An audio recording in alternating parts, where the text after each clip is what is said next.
बिस्मिल्लाहिर्रहमानिर्रहीम। अस्सलाम वालेकुम मेरे प्यारे बच्चों।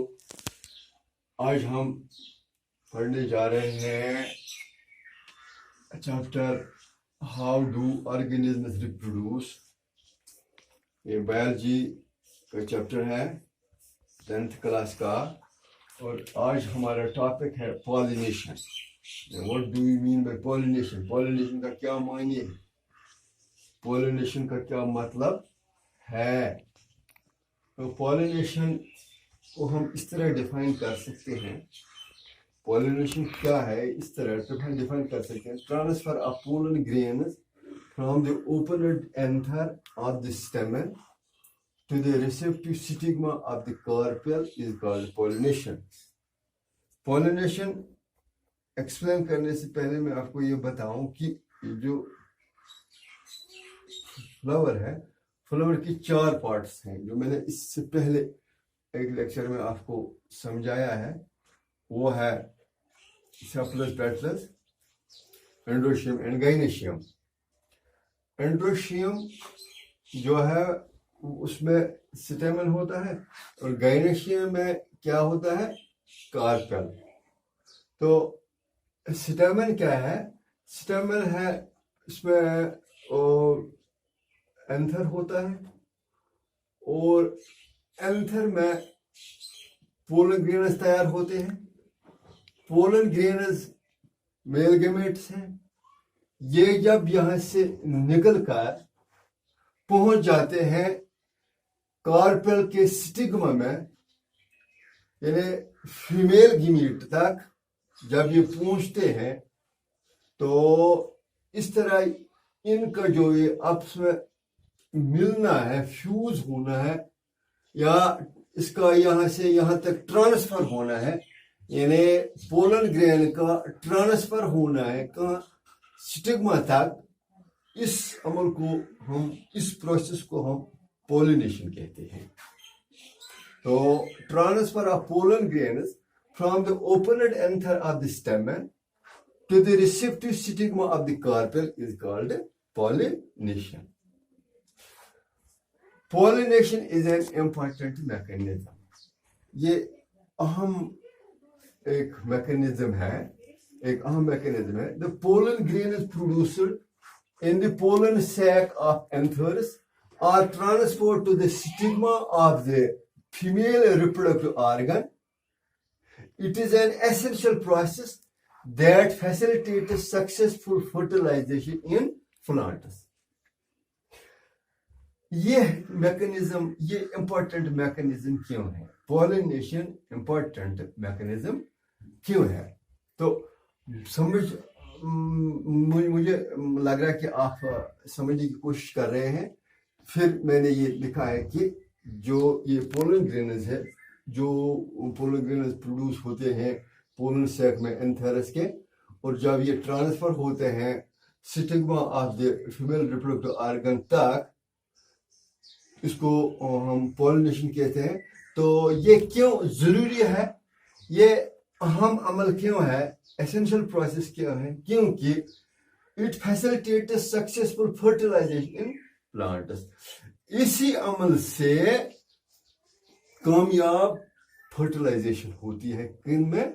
इन प्लांट्स में। The common agents responsible for successful fertilisation are wind, water, insects, birds and many other living organisms.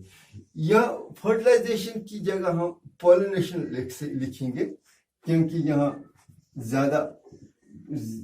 ज्यादा हम बात कर रहे हैं किसकी? पॉलिनेशन की। पॉलिनेटर्स जो हैं, पॉलिनेटर्स वो है यानी कॉमन एजेंट्स जिनके जरिए ये पोलन ग्रेन ट्रांसफर होता है स्टिग्मा तक। तो इसके लिए जो एजेंट जिम्मेदार हैं वो विंड है, यानी हवा के जरिए जा सकता है ये पोलन ग्रेन, पानी से या इंसेक्ट से या बर्ड्स या बाकी कोई ऑर्गेनिज्म भी इसको एक जगह से दूसरी जगह ले जा सकता है।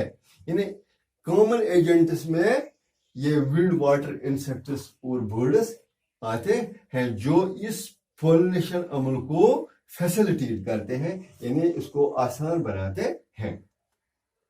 तो इसके बाद टाइप्स ऑफ पॉलिनेशन। पॉलिनेशन के कितने अकसाम हैं?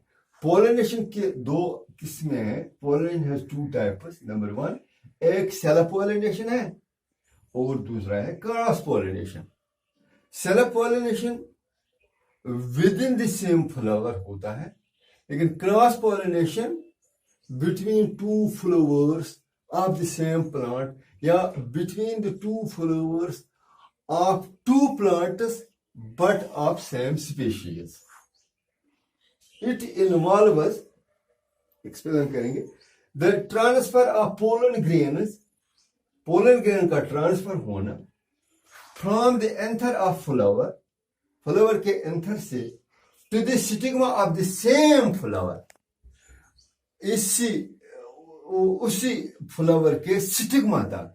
यानी एक ही फूल में ये दोनों है, एंथर भी है और स्टिग्मा भी है एक ही फ्लावर में, और to the stigma of the another flower borne on the same plant, या दूसरे फूल में भी जा सकता है ये पोलन ग्रेन, लेकिन उसी एक ही पौधे पर हो या उसी एक ही दरख्त पर वो फूल होगा। इसको कहते हैं सेल्फ पॉलिनेशन। यानी एंथर का ट्रांसफर होना या तो उसी फूल में, जिसमें उसी फूल के स्टिग्मा में जिसका ये एंथर था, या उसी दरख्त के दूसरे फूल में पोलन ग्रेन का ट्रांसफर होना, इसको हम कहते हैं सेल्फ पॉलिनेशन। तो क्रॉस पॉलिनेशन इसके बरक्स है। It involves the transfer of pollen grain, इसका पोलन ग्रेन का ट्रांसफर होना from the flower of one plant, एक पौधे के फ्लावर से ट्रांसफर होना to the stigma of the flower of another plant, दूसरे प्लांट के फूल में ट्रांसफर होना पोलन ग्रेन का, लेकिन of the same species, of the same, लेकिन स्पीशीज एक ही होनी चाहिए। मिसाल के तौर पर एप्पल का होगा फ्लावर में, एप्पल के फ्लावर तक जाएगा पोलन ग्रेन, ठीक है, या दूसरा कोई पेड़ होगा, स्पीशीज सेम होनी चाहिए, तभी पॉलिनेशन होगी और तभी फर्टिलाइजेशन होगी। तो difference between self pollination and cross pollination का एक और डिफरेंस मैं आपको बताऊंगा। Self pollination does not require an external agency for the transfer of pollen grain. इस सेल्फ पॉलिनेशन में हमें एक्सटर्नल एजेंसी की जरूरत नहीं पड़ती है, किस लिए? Transfer of the pollen grain के लिए।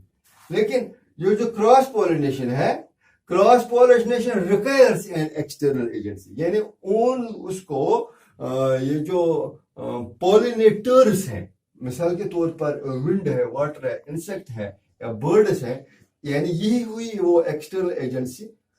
इस एजेंसी की जरूरत है for the transfer of pollen grains from one flower to another. यानी यहाँ क्रॉस पॉलिनेशन में एक्सटर्नल एजेंसी की जरूरत है ताकि पोलन ग्रेन एक जगह से उठे और दूसरे फूल तक जाए। लेकिन सेल्फ पॉलिनेशन में एक्सटर्नल एजेंसी की जरूरत नहीं है वहां, क्योंकि एक ही फूल या एक ही दरख्त में ये एंथर जाता है कहाँ? स्टिग्मा तक। तो इस तरह हमारा ये जो पॉलिनेशन का टॉपिक था ये मुकम्मल हुआ।